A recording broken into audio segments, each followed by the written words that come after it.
Mga inahin natin, oh. Feeding time sa ating mga inahin.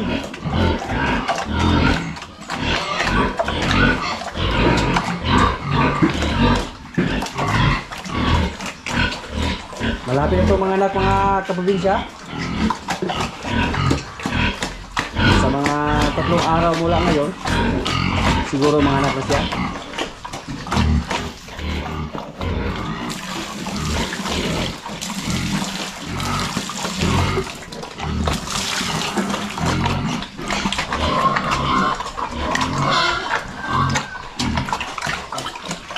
Tiklahe gabay. At yung mga biik natin, oh. Doon. Tumikim-tikim na sa kuan. Pagkain ng kanilang nanay.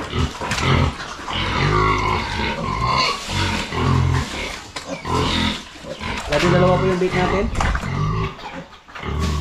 Bigyan na natin ito ng face yung mga biik natin.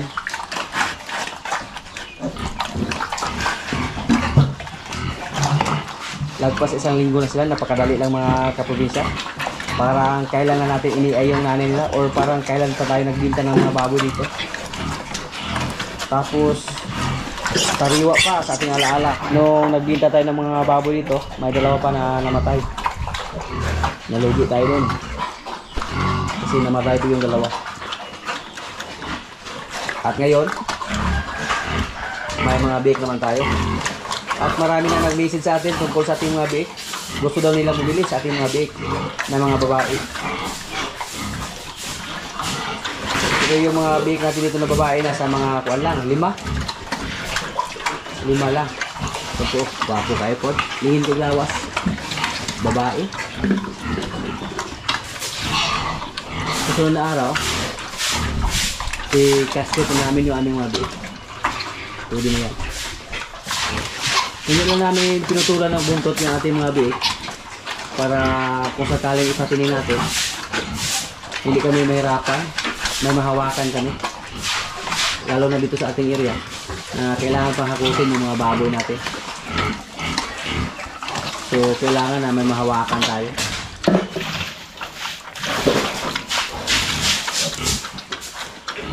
At nakaaliw lang yung mga alaga natin. Yung una niyang panganak, ito lang yung mga bake niya na nabuhay. Tapos may isa pa na may earn niya. Pinaka lang natin.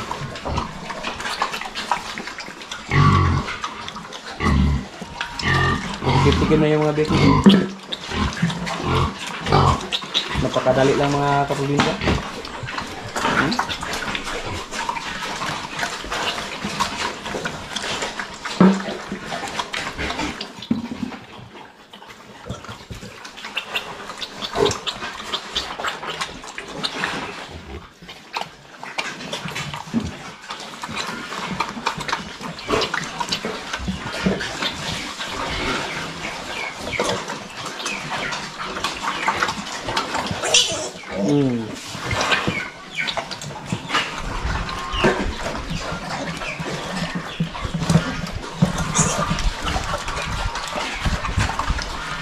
At yung andito mga kaprobinsya, mga 1 linggo siguro mula ngayon, mga anak na to or hindi na umabot kasi yung didi nyo gaara na yun. At yung inahin natin hindi po umabot ng 114 days mula sa pagkasta, mga anak na siya. Nasa mga 112, 113, ganun lang. Hindi katulad doon sa ating mga hybrid na umabot ng mga 118 days. Yun po ang mga hybrid natin. Pati yung isa niya kapatid niya, ganun din. Lumagpas ng 114 days mula sa pag-iay. Hindi katulad sa ating mga baboy na galing sa area 1 na hindi nga umabot ng 114. Sa mga 113 days lang mga anak na.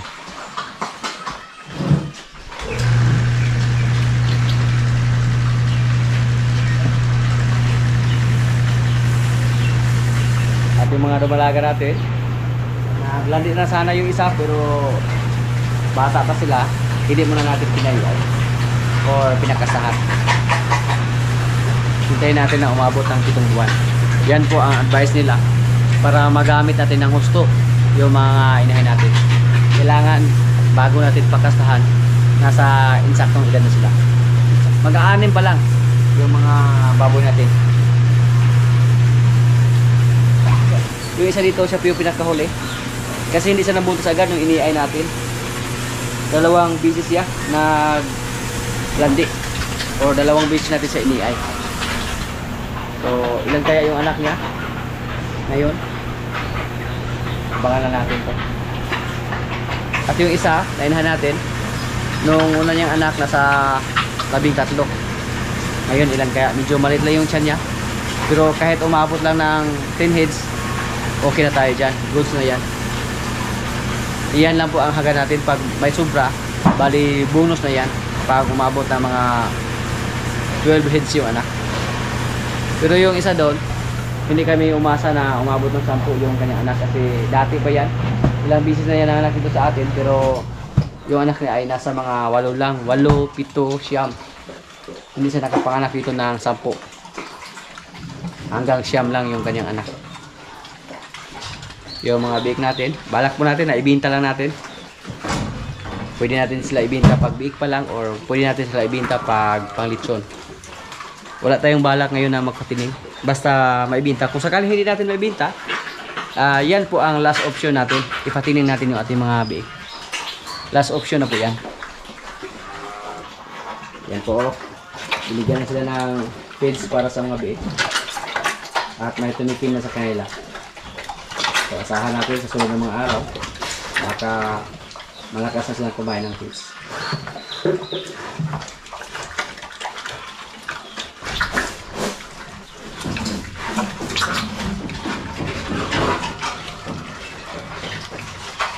Magagay yung katawan sa ating mga beef. Sana walang aberya mga kaprobinsya sa ating mga beef dito. Sana po tuloy-tuloy. First time pa nila na makamoy ngayon ng feeds na para sa mga beef. Pero base po sa ating obserbasyon, basta yung mga baboy nasa insaktong edad na, kumain talaga sila ng feeds. Isip siguro kung maraming gatas yung inahin. Pag palagi silang busog, parang baliwalain na nila yung feeds na ibigay natin. Pero yung mga beef natin, kahit marami namang gatas yung nanay nila, pero tumikim na sila sa feeds na binigay natin.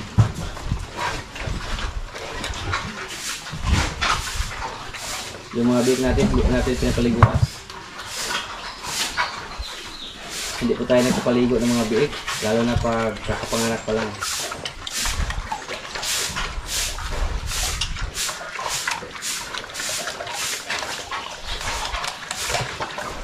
So yan po ang update sa ating mga alaga dito mga kaprobinsya. May dalawa naman tayong inahin na expected namin na mga anak sa sunod ng mga araw. Sa mga nakaraang video po natin mga kaprobinsya, yung mga itlog ng ating Bengala, inatake po ng aso. Noong una inakala po namin na yung aso na matake sa ating mga itlog, yung aso lang namin dito.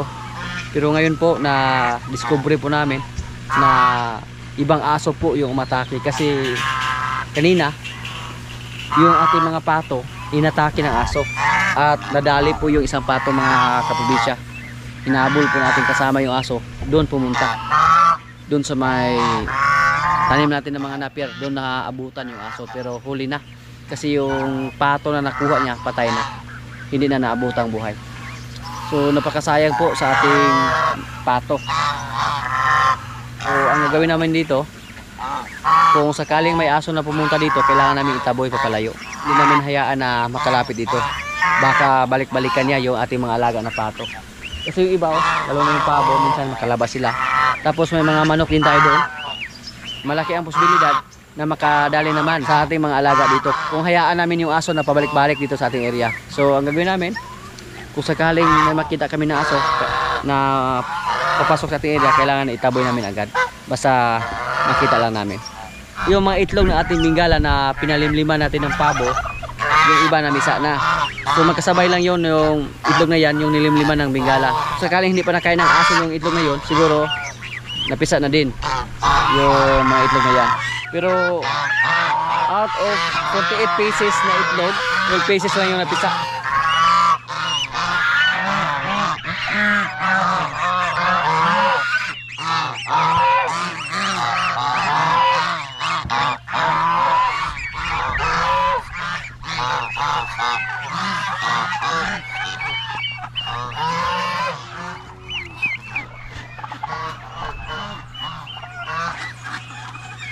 Dahil po sa dami ng itlog ng mga bingala na pinalimiliman natin dito, siguro yung iba medyo matagal na. Kaya kakaunti na lang yung napisa sa mga itlog ng bingala na pinalimiliman natin. Pero okay lang mga kaprobinsya, kahit hindi napisa lahat yung mga itlog sa ating bingala, at least may napisa na 12. Naghalo-halo lang yung sisiyo ng bingala at saka sisiyo ng pabo. Hello. Yan.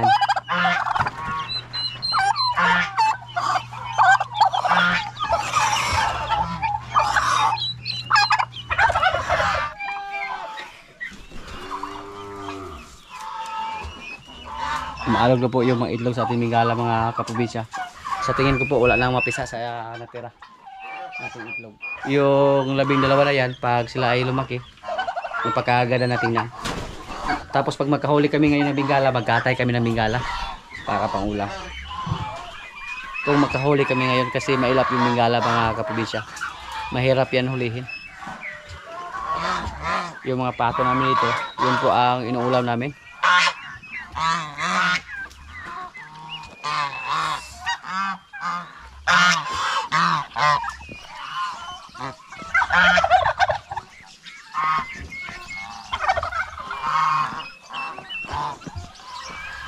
Sa mga nakaraang video po natin, si George naka-score naman sa isa nating kambing.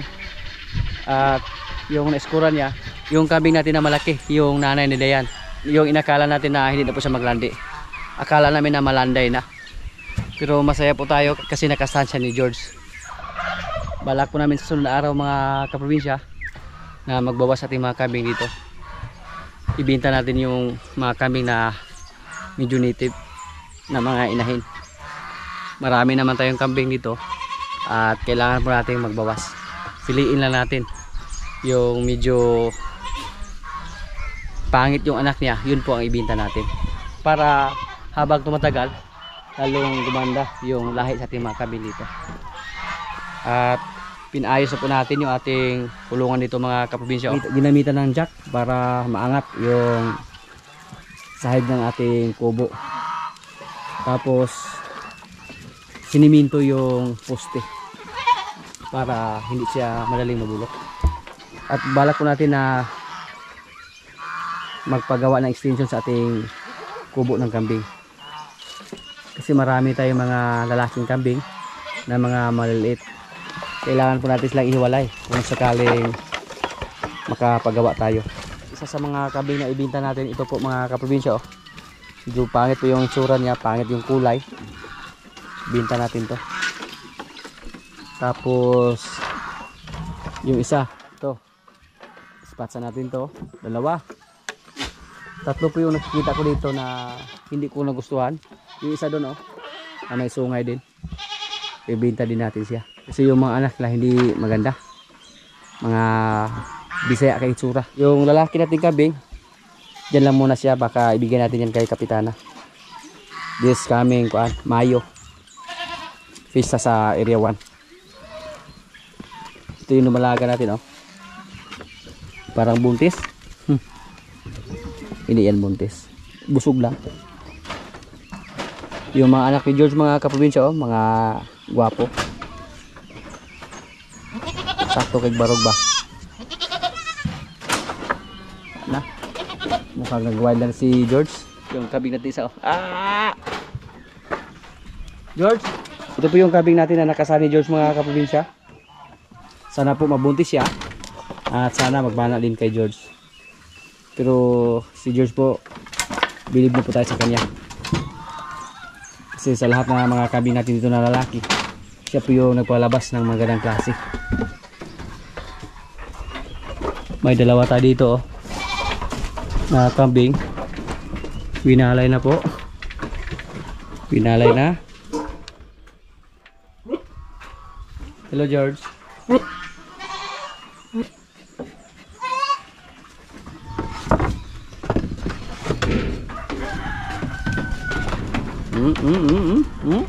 Yan. Ha? Kahit 3 yung anak niya mga kaprobinsya, pero healthy pa rin at hindi bansot. Dahil marami siyang gatas.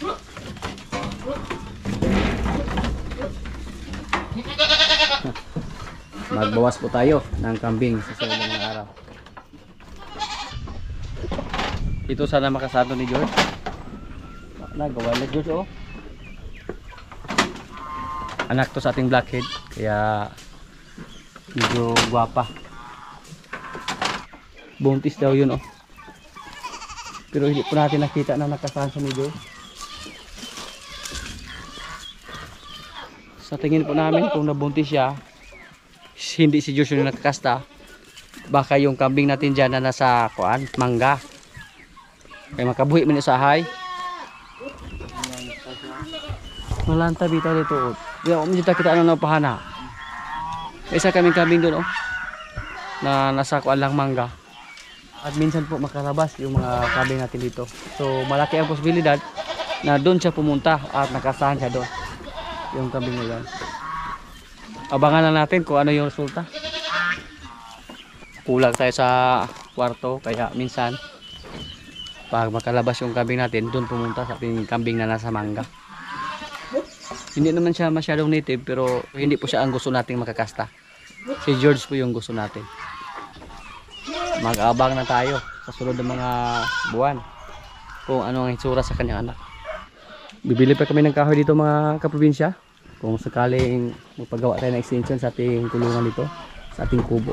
Balak ko namin na doon sa baba kami mag-extend para hindi masyadong malaki yung gastos. Maka-save tayo sa poste ba. Anak to ni Dayan, oh. Pero yung anak niya medyo native lang. Pero bigyan natin siya ng chance. Kung sakaling makasahan siya ulit ni George, tapos hindi pa rin maganda yung anak niya, siguro pwede natin siyang dispatsa.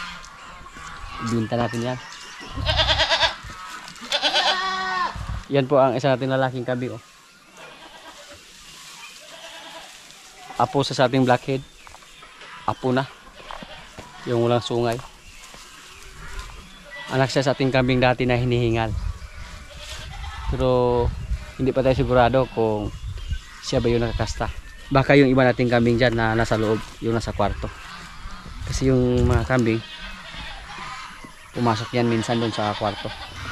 Marunong yang umakyat.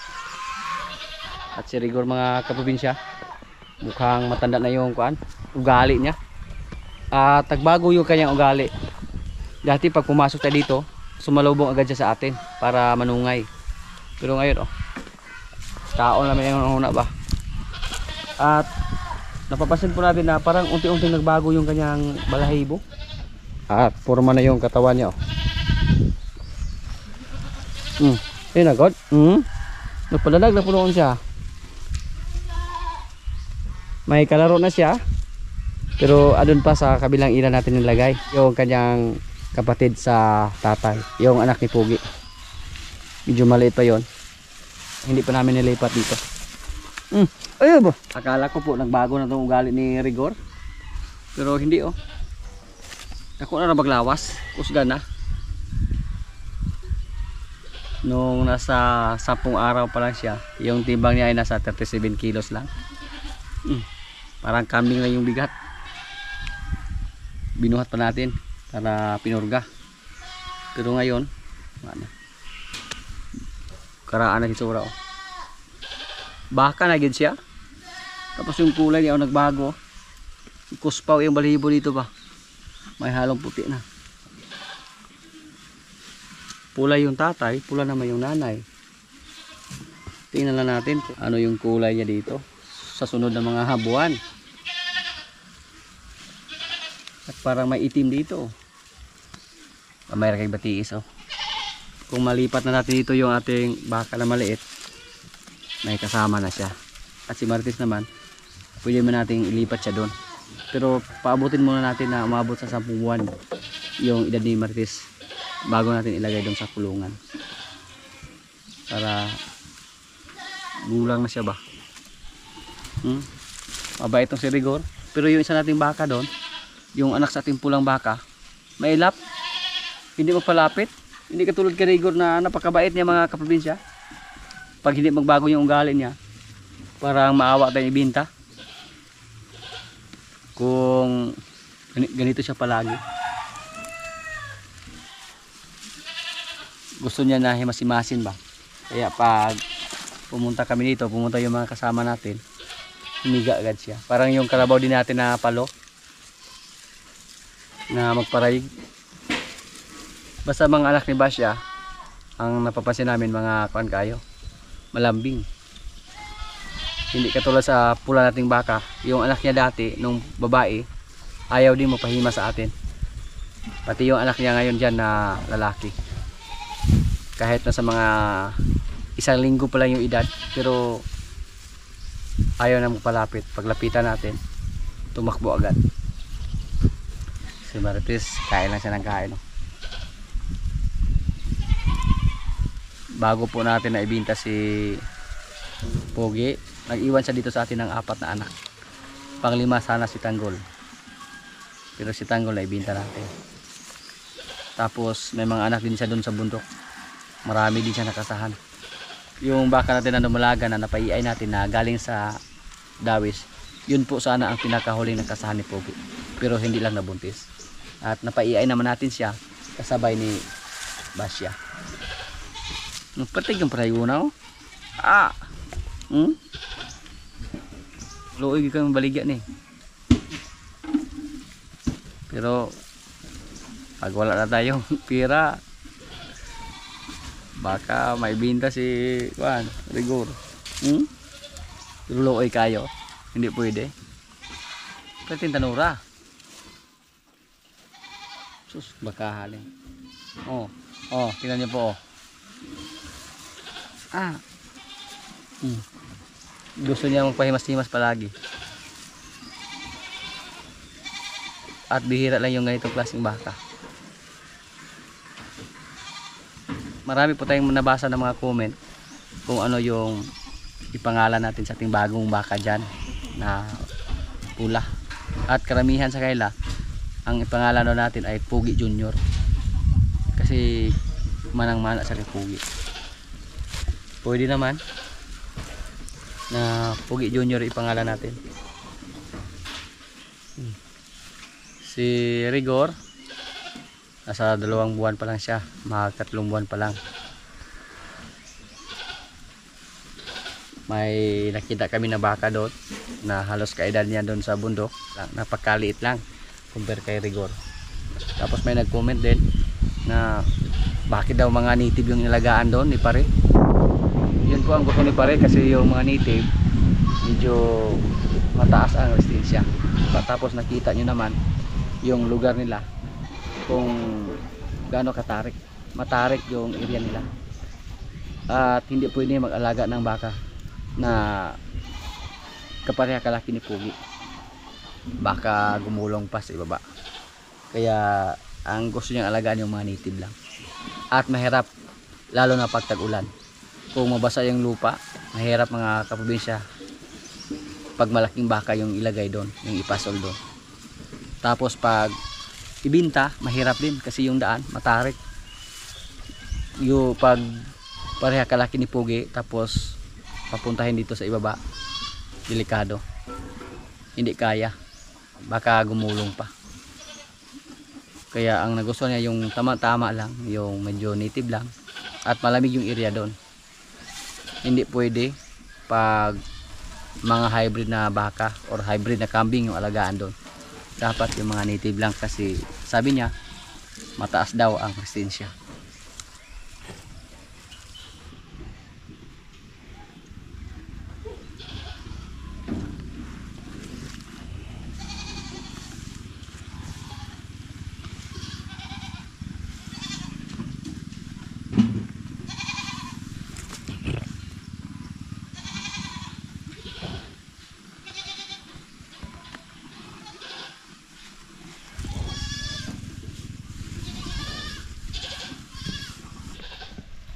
Marites,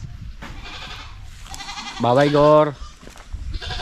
Si Basya mga kaprobinsya, palagi po natin siyang minonitor, baka maglandi siya ulit ba. Mula sa pag-iay, kailangan natin siya i-monitor sa loob ng 21 days. Pag hindi siya maglandi sa loob ng 21 days, ibig sabihin buntis po siya. Pero sana lang na buntis yung baka natin na si Basya. Marami pong namangha sa kanya kasi native lang siya, pero magandang klase yung anak niya. Kung sakaling mabuntis siya sa pag-iay natin sa kanya, sana maganda yung resulta, kasi yung similya na ginamit natin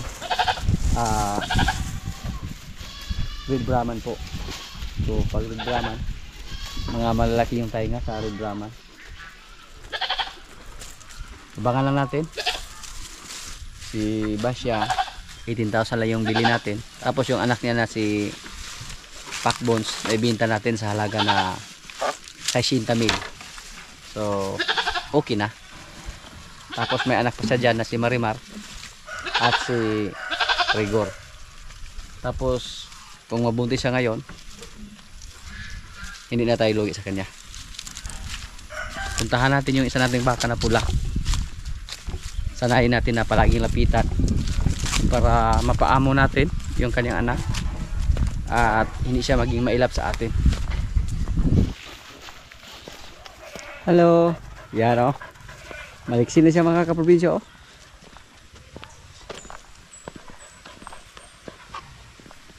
Oo. Napakailap niya. Hindi katulad kay Rigor dati na sumalubong agad sa atin. Oh, madya.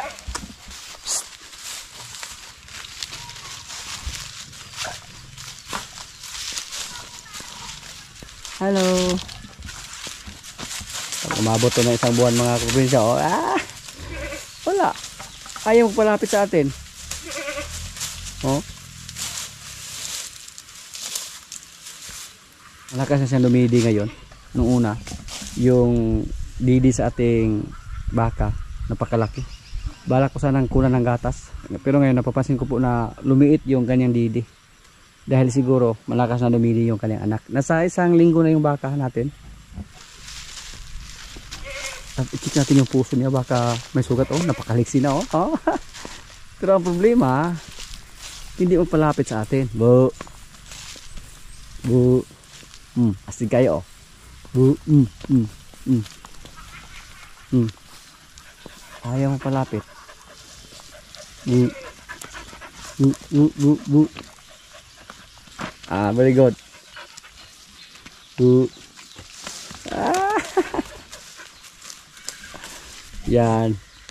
Yan po ating bakang pula na anak ni Pogi.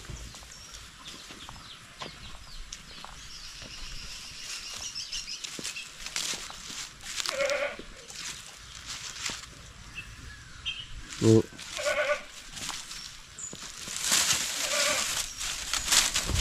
Dati po si Rigor, nasa 1 buwan pa lang. Lumapit na siya sa atin. Pero ito, tingnan niyo po yung mga paa niya mga kaprobinsya, oh, yung binti niya. Matangkad.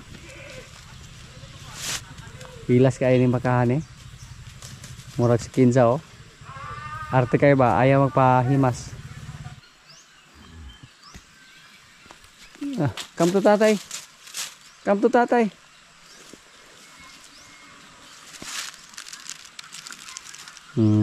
Good boy. Good boy. Sanayin natin siya ng lapitan palagi ba. Panay pa po eh.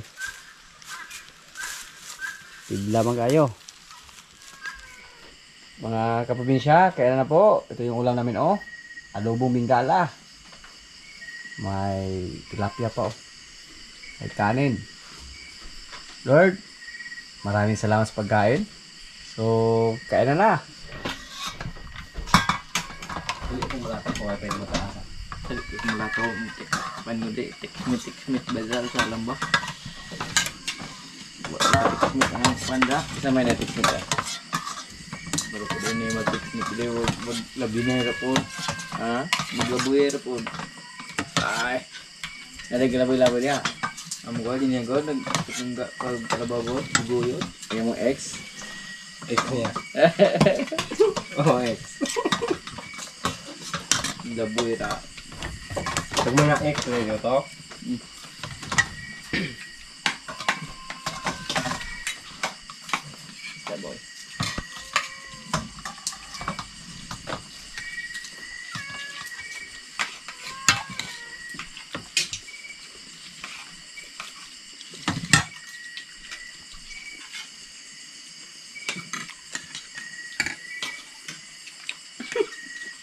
Lang. Higog mo jud mo espresso lang yung gaya. Wala pa. Oo. Inom-dum ka. Wala. Di na po tapos.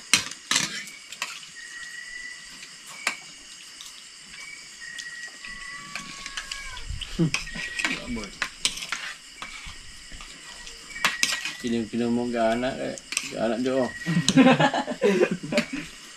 Ito po na. Kaya ito? Enggak, lagot kay kaya. Gila pala ka. Kuyo kang produkto na hilo. Kaya dito to. Gaya mo jud kanding. To lang jud kay sun. Ani alam. Mas ginawa mo pinugos bakal. Okay, tapos di siya mo kauban niya. Namugas na sila. Gabubud na lang siya ngayon kay... Kita to pata. Kado mo to, bang yung tanan. Ang dompet na nagbugan. Ang ganda mo yun, okay? Kahilak ni Span, luyo. Di na kumain ko na to. Dal-dal ko pa uli. Kalaan tato. Ito yun, oh. Ano? Ito yun, oh. Ano na? Tayo niya, no? Ano yan? Hindi na tanong ko, no? Siguro.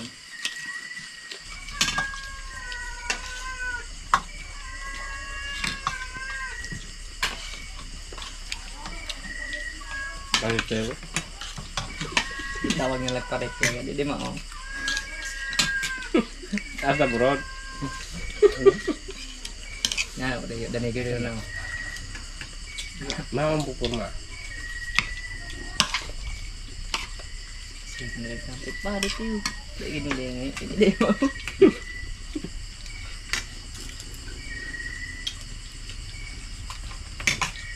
Hindi. Tawag nila kinanjo.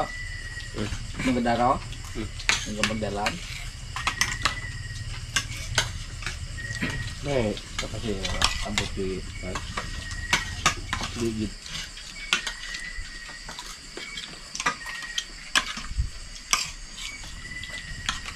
Lamig yung migala lusa. Ano po kailangan paborito ron?